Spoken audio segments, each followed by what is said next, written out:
Qala al-mu'allifu rahimahullah wa nafa'na bihi wa bi'ulumihi fid dharain amin.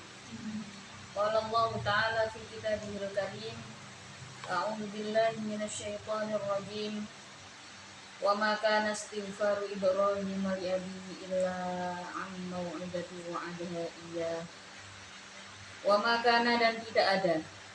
Wa ma kana dan tidak ada apa istighfaru Ibrahim, istighfarnya Nabi Ibrahim li abihi terhadap bapaknya Ibrahim itu illa am mau'idatin, kecuali dari memenuhi janji. Itu illa am mau'idatin, kecuali dari memenuhi janji, wa'ada yang berjanji siapa Ibrahim pada abihi, pada mau'idah, menjanjikan, iyahu bagi Ibrahim, bagi abihi, iyahu bagi abihi, biqaulihi dengan ucapannya Ibrahim sa'astaghfiru, yaitu ucapan sa'astaghfiru laka rabbi, sa'astaghfiru maka akan memohonkan ampunan aku, sa'astaghfiru maka akan memohonkan ampunan aku laka bagimu, Rabbi pada Tuhanku, rojaan karena mengharapkan ayuslima, pada untuknya masuk Islam siapa abihi. Falamma tabayyana maka ketika menjadi jelas lahu bagi abihi, apa annahu sesungguhnya abihi itu aduun, musuh, lillahi bagi Allah, bimautihi dengan kematiannya abihi, alal kufri atas kekufuran, tabarro'a maka melepaskan diri siapa Ibrahim minhu dari abihi, wataroka dan meninggalkan siapa Ibrahim al istighfaro pada memohonkan ampunan lahu bagi abihi. Inna Ibrahim sesungguhnya Nabi Ibrahim itulah awwahun benar-benar banyak merendahnya. Merendah maksudnya humble. Itulah awwahun benar-benar banyak merendahnya, katsirut tadarru'i artinya banyak tadarru'nya, banyak kesopanannya, wa du'ai dan doanya. Inna Ibrahim la awwahun, halimun pun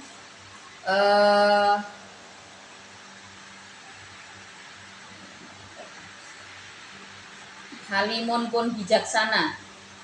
Sebenarnya bukan bijaksana ya yang cocok halim itu. Ini dijelaskan dalam tafsirnya. Soburun artinya sangat sabar, alal ada atas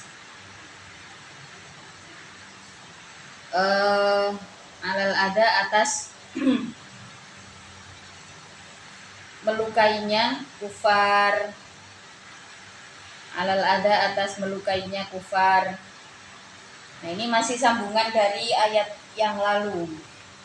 Ketika disebutkan oleh Allah, maka nabin nabi walladina amanu ayyastaghfiru lil musyrikin walau kanu uli qurba min ba'di ma tabayyana lahum annahum ashabul jahim. Masih sambungan dari ayat itu. Pada ayat tersebut dijelaskan tidak patut bagi seorang nabi dan orang-orang yang beriman untuk memintakan ampunan bagi kemusyrikan seseorang. Jadi yang kemarin saya jelaskan bahwa seseorang yang beriman atau bahkan selevel nabi saja tidak dikatakan patut oleh Allah, tidak dikatakan layaklah oleh Allah untuk memintakan ampun dari kemusyrikan seseorang. Nah, jadi kalau misalkan ya memang yang tepat kita mendoakan, misalkan ada kerabat yang katakanlah tidak beriman gitu ya, kita nggak boleh minta ya Allah ampuni kemusyrikannya gitu. ya Allah ampuni bahwa orang ini tidak beriman, ampuni orang ini ya Allah, itu nggak boleh. Tapi kalau kita mendoakan orang yang tidak beriman, ya memang doa yang ideal adalah supaya Allah memberikan petunjuk, tapi ojo diomong untuk ngelarakno aku. Wes tak dongakno oleh petunjuk sampean. Nah itu akan menjadi sesuatu yang menyakitkan gitu ya. Kalau kita mendoakan seseorang itu ya memang baiknya nggak diomong-omongkan gitu ya. Kita sebut namanya di dalam kesunyian, di mana di situ hanya ada kita sama Allah. Kita sebut nama seseorang di dalam doa, orang terdekat. Itu kebanyakan mustajab. Itu kebanyakan ijabah. Jadi yang tidak diizinkan oleh Allah, yang tidak diperbolehkan pada ayat ini, ya, itu adalah memintakan ampunan dari perilaku musyriknya. Itu yang nggak boleh. Nah, bagaimana dengan yang dilakukan oleh Nabi Ibrahim? Nah, kemudian dilanjutkan dengan ayat berikutnya, wa maka nastighfaru Ibrahim li abihi illa am mau'idatin wa adaha iyyahu. Jadi terkait Nabi Ibrahim kan di dalam ayat yang lain disebutkan sa'astaghfirulaka rabbi. Itu Nabi Ibrahim mengatakan kepada bapaknya. Nah, kata bapak di dalam ayat mengenai Nabi Ibrahim ini mufasir ada banyak sekali penjelasan ya, apakah bapak yang dimaksud di sini adalah ayah kandung daripada Nabi Ibrahim, okay? Atau bahkan disebutkan bahwa itu adalah ayah yang bertanggung jawab membesarkan Nabi Ibrahim. Nah, untuk faktanya ya wallahu a'lam ya, cuman ada kajian-kajian tafsir yang mengatakan begitu. Jadi Nabi Ibrahim itu memintakan ampunan, pernah memintakan ampunan atas kekufurannya. Jadi ya Allah ampuni, yaitu pada ayat sa'astaghfirulaka rabbi, aku akan memintakan ampun kepada Allah atas kekufuranmu wahai bapakku. Nah, untuk Nabi Ibrahim, wa maka nastighfaru Ibrahim li abihi illa am mau'idatin wa adaha iyyahu. Karena Nabi Ibrahim pernah berjanji, maka seorang nabi tidak mungkin mengingkari janji. Jadi apa yang dikatakan oleh seorang nabi itu harus ditepati. Karena juga mustahil nabi itu nggak pernah ingkar janji. Ya, jadi apapun bentuknya. Nah, termasuk kisah Nabi Ibrahim dengan dengan ayahnya. Terus kemudian falamma tabayyana lahu annahu aduun lillah tabarra'a minhu. Nah, tapi ketika sudah jelas bahwa bapaknya ini tidak mau berubah dan memilih untuk menetap di jalan sebagai musuh Allah, maka tabarra'a minhu. Nabi Ibrahim melepaskan diri darinya. Melepaskan diri di sini ya dalam artian sudah berbeda sekali keyakinan, menjaga jarak gitu ya. Jadi kalau konteks melepaskan diri terkait perbedaan iman ya, dalam kisah-kisah terdahulu itu banyak sekali disebutkan gitu. Dan itu sesuatu yang boleh karena memang kita akan sulit ya berdampingan dengan seorang kerabat, orang terdekat yang imannya berbeda. Mungkin yang dimaksud melepaskan diri di sini adalah sudah berarti tidak ada lagi tidak bisa lagi mendoakan keselamatannya dan sebagainya, udah nggak bisa gitu. Karena memang imannya sudah berbeda. Kita berdoa kepada Tuhan yang kita yakini, sementara orang ini ya, tidak percaya, tidak tidak mempercayai apa yang kita yakini, otomatis di sini doanya nggak bisa ketemu lah, buat apa gitu. Mendingan kita berdoa untuk hal-hal yang istilahnya kita beristighfar ya, kita minta ampun untuk diri kita sendiri misalkan, untuk orang-orang yang seiman dengan kita. Nah, itu jauh lebih layak untuk dilakukan oleh orang yang beriman. Berarti bagaimanapun kita memohonkan ampunan untuk kekufuran seseorang itu sesuatu yang tidak diperbolehkan, tidak diperbolehkan di dalam Islam. Jadi apa yang diperbolehkan, misalkan ini ada satu case gitu ya, ada satu kasus seorang perempuan muslimah ya, menikah dengan yang tidak Islam gitu ya, menikah dengan non Islam. Kita si perempuan ini nggak boleh mendoakan suaminya untuk, nggak boleh memintakan ampunan atas kekufuran suaminya. Bolehnya minta apa? Bolehnya minta petunjuk, memintakan petunjuk. Lah daripada banyak resiko, maka disepakatilah bahwa pernikahan seorang muslimah dengan non-Islam itu tidak sah. Kalau suatu, ya setidaknya di dalam Islam itu tidak sah. Maka kalau bisa ya jangan lah ya.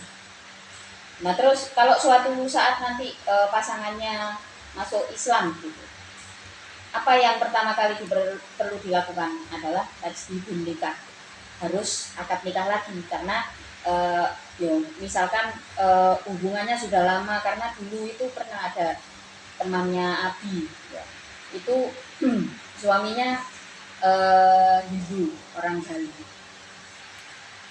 terus sudah menikah 30 tahun. Suaminya ini karena memang nggak berani ikut Islam, orangnya baik.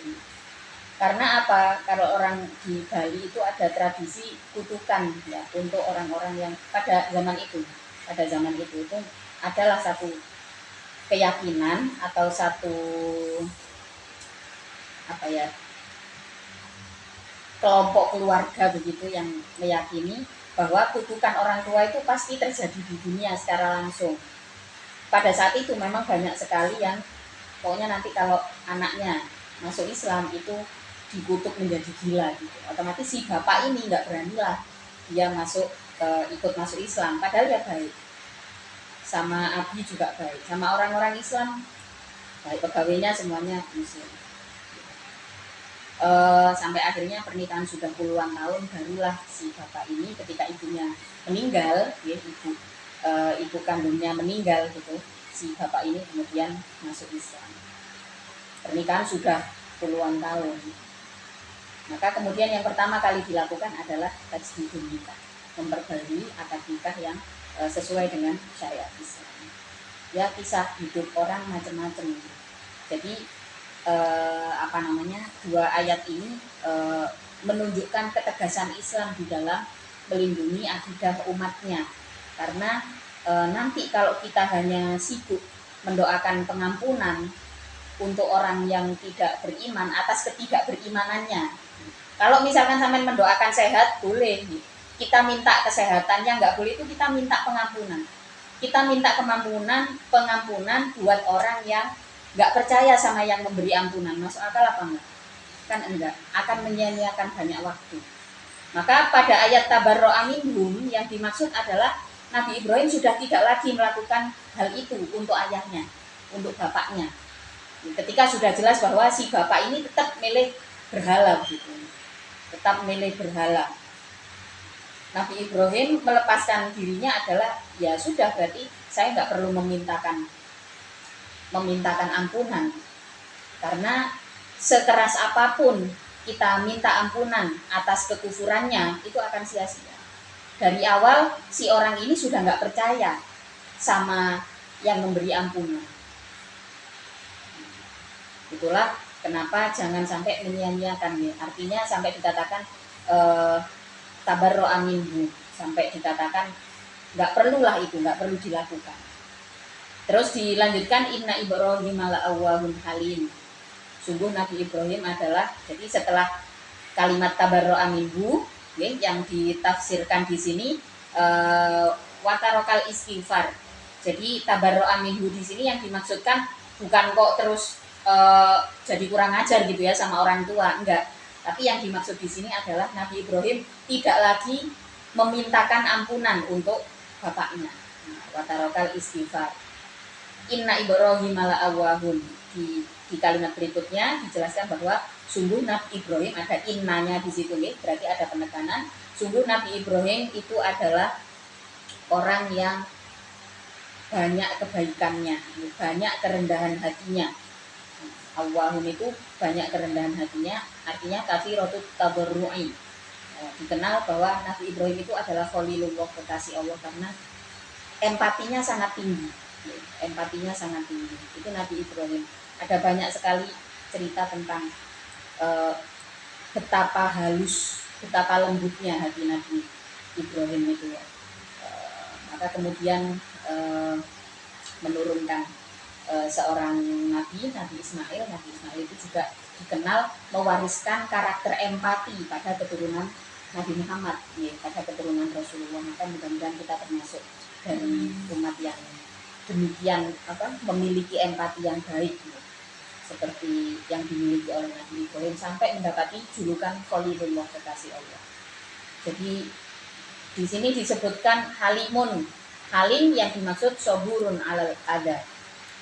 Jadi kuat dengan rasa sakit yang terus ditumpahkan kepadanya. Itu halim. Wa makana dan tidak ada. Wa makana dan tidak ada siapa Allahu Allah itu liyudillah.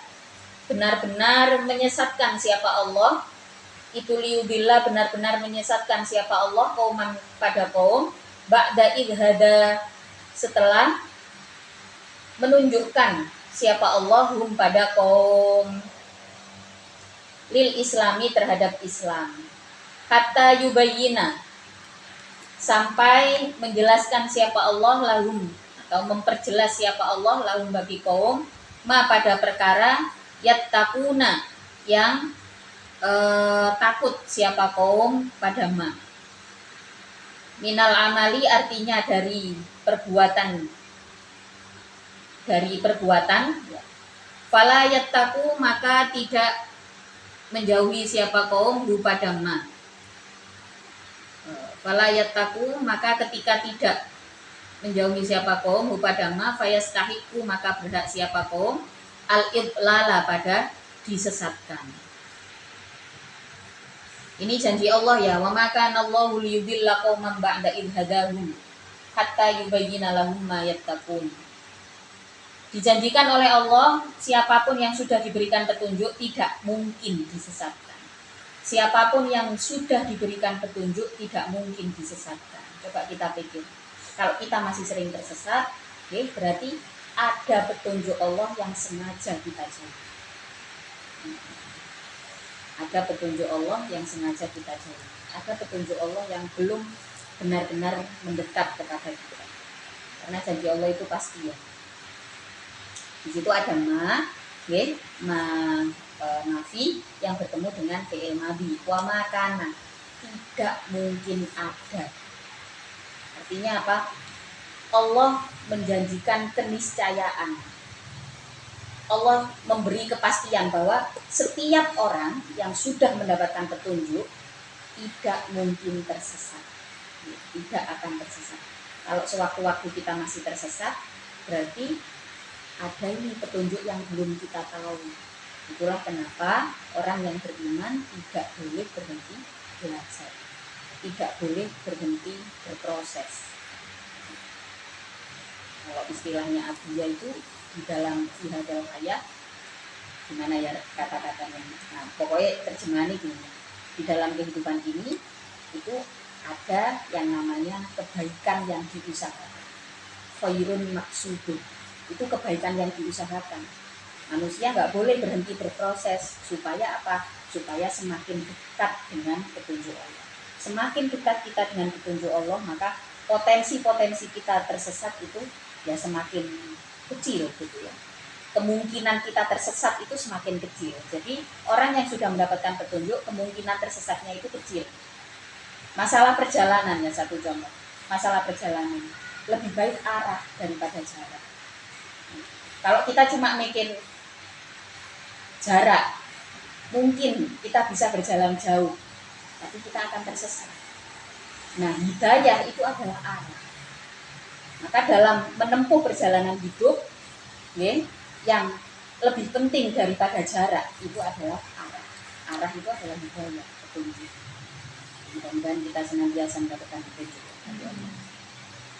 Berikutnya, innallaha, sesungguhnya Allah, Innallaha sesungguhnya Allah bikulli syai'in dengan tiap-tiap perkara itu alimun maha mengetahui. Wa minhu dan itu dari syai' mustahiqul idlali adapun orang yang berhak disesatkan wal hidayati dan berhak mendapatkan petunjuk. Jadi dulu kalau kita lihat akhlaknya para ulama, ya, ulama terdahulu atau nah kalau kita sering dulu ya, tapi kalau ngaji itu sering di tengah-tengah pengajian pasti mengucapkan mudah-mudahan kita mendapatkan petunjuk karena memang itu sesuatu yang harus kita minta.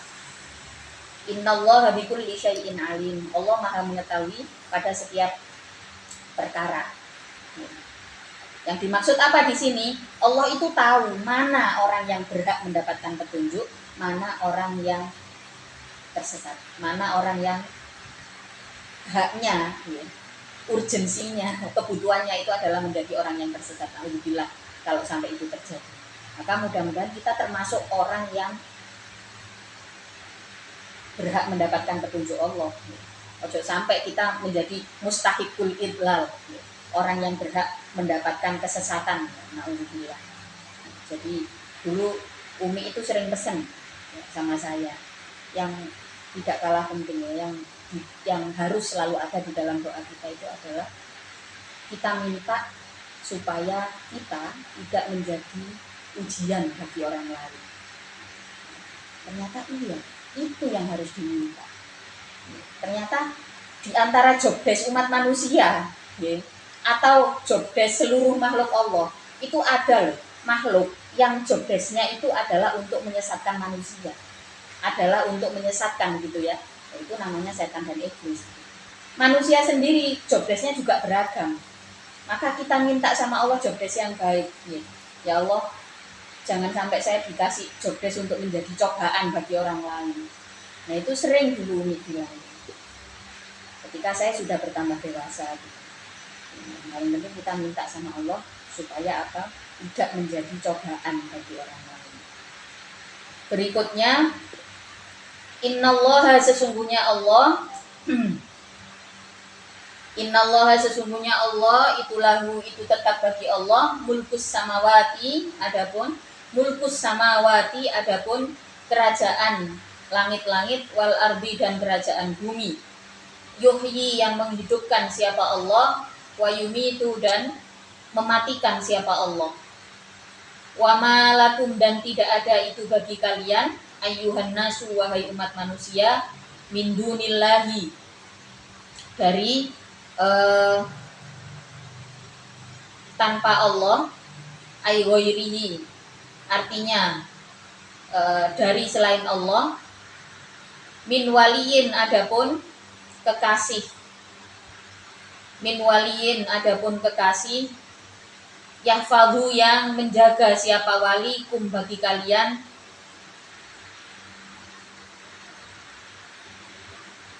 yahfadhu yang menjaga siapa wali kum bagi kalian minhu dari siksanya Allah.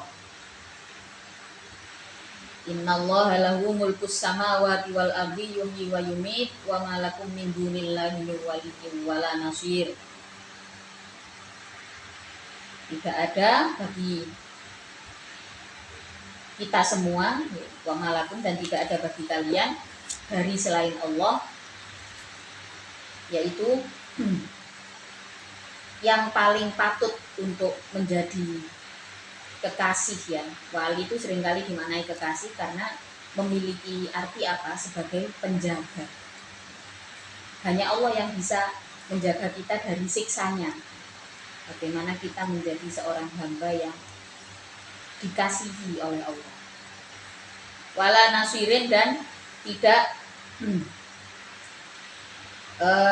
sebagai penolong yang mencegah siapa Allah kum bagi kalian angdororihi dari bahayanya Allah angdirorihi dari bahayanya Allah wa malakum min dunillahi min waliyyin wala nasir. Bagi kita semua tidak ada kekasih dan penolong kecuali Allah. Itu maknanya begitu. Lakot taba, benar-benar menerima taubat siapa Allahu Allah. Siapa Allahu Allah ai adama artinya menetapkan, mengabadikan atau menetapkan menetapkan siapa Allah taubatahu pada menerima taubatnya Allah. Alan nabi, atas nabi, wal muhajirina, dan orang-orang yang hijrah, dan sahabat muhajirin, wal ansori, dan sahabat ansor, alladzina tabau, yang mengikuti. Alladzina yaitu orang-orang ittaba'u yang mengikuti siapa alladzin pada nabi fi sa'atil usrati, di waktu sangatnya kesulitan. Di waktu sangatnya kesulitan. Ai waktiha artinya waktunya usrah. Wahya adapun al usrah itu haluhum keadaannya alladzin fi ghazwati tabuki, dari perang Tabuk, fi ghazwati tabukin, di dalam perang Tabuk, di dalam ya, fi ghazwati tabukin, di dalam perang Tabuk.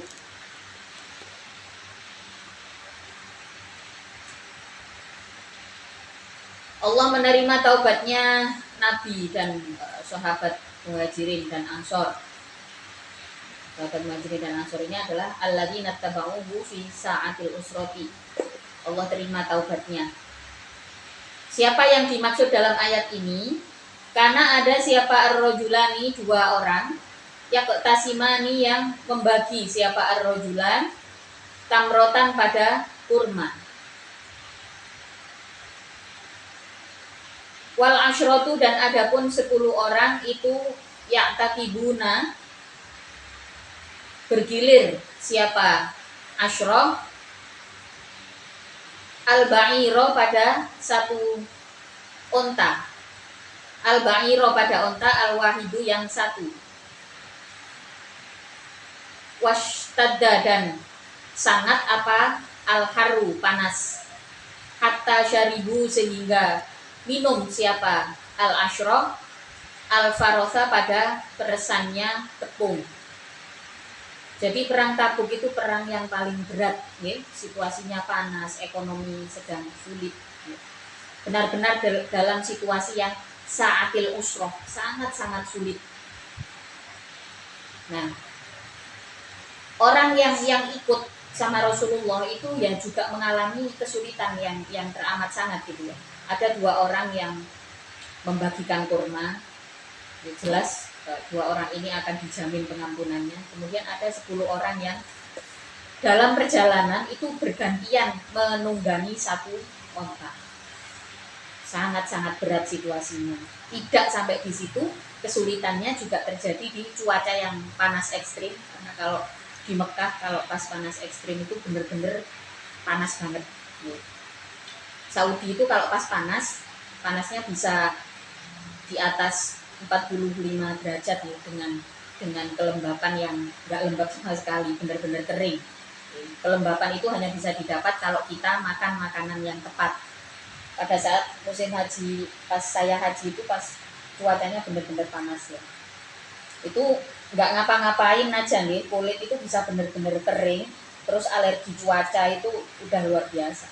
Nah kalau kita makanannya salah, udah maka ya, orang-orang yang tidak membiasakan diri beradaptasi dengan makanan sehat akan kesulitan ya, ketika menghadapi cuaca yang berbeda di sini. Jadi ada baiknya ya teman-teman berdoa sama Allah mudah-mudahan bisa haji di usia sebelum 30 tahun atau jangan sampai usia 50 tahun gitulah ya, karena saya lihat orang yang sepuh-sepuh itu ya beratnya mungkin secara emosional lebih baik daripada saya yang pada saat itu saya haji itu tepat di usia 30 tahun. Itu saya lihat orang yang sudah sepuh-sepuh mungkin secara emosi lebih baik dari saya karena sudah sepuh, regulasi emosinya mungkin lebih baik, tapi ketahanan fisiknya, nah ini yang diuji. Wis kadung lek wis tuwek iku angel beradaptasi sama makanan, berat pasti. Sementara kalau kita masih muda, insya Allah masih bisa, apalagi kalau di rumah sudah terbiasa dengan pola makan sehat. Jadi bisa dibayangkan perang Tabuk itu ekonominya sulit, cuacanya juga sulit. Air kering. Maka di sini dikatakan sampai apa? Orang-orang ini minum dari peresan tepung. Kok peresan tepung? Nah, ini kalau ditelusuri biar apa? Biar di situ udah dapat karbohidrat, ya, energi dari karbohidrat itu kan ada gula. Jadi biar dapat energi, dapat air juga. Di situasi perang aja masih memikirkan hal itu nih. Kalau kita lihat videonya orang-orang Palestina itu ya, perang aja masih mengusahakan nanem gitu kan, masih mengusahakan makanan sehat. Lah wong kene gak perang panganane kanji ya. Padahal gak perang ya. Gak perang mangan tepung ae. Ya memang bangsa Arab itu bangsa yang kuat. Kembali lagi, nah pada saat perang Tabuk itu situasi yang sangat berat, maka dijaminlah taubatnya itu pasti diterima. Berikutnya fisaatil usroti mimba dima dari setelah mimba dima kada dari setelah untuknya dekat apa tazihu keberpalingan apa tazihu makada okada di sini yang membutuhkan kobar itu tazihu berpaling. Bitai dengan tak wal ya'i dan ya tamilu artinya menyimpan apa kulubu fariqin hatinya sebagian kelompok minhum dari alladin sebagian kelompok mereka otomatis pengen udah nggak bisa bertahan gitu.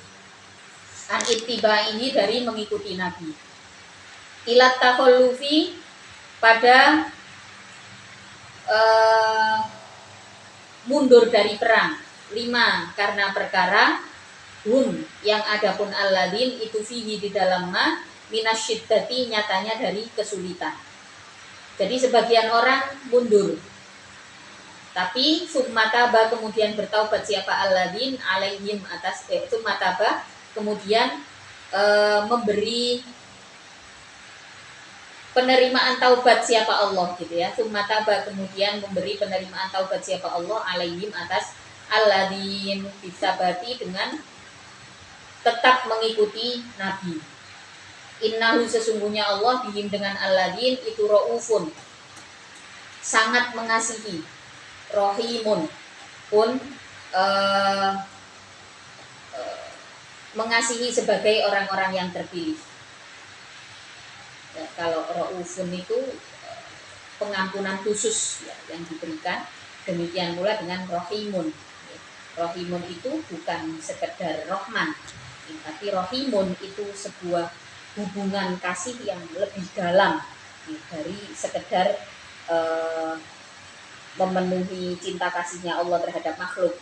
Rohimun itu kasih Allah yang diberikan pada orang-orang yang terpilih, pada orang-orang yang bertaubat, pada orang-orang yang merawat ketaatan, ya. Itu adalah rohimun. Wataba wa ala salasatil ladzi kullifu wallahu taala a'lam bishawab. Al-Fatihah.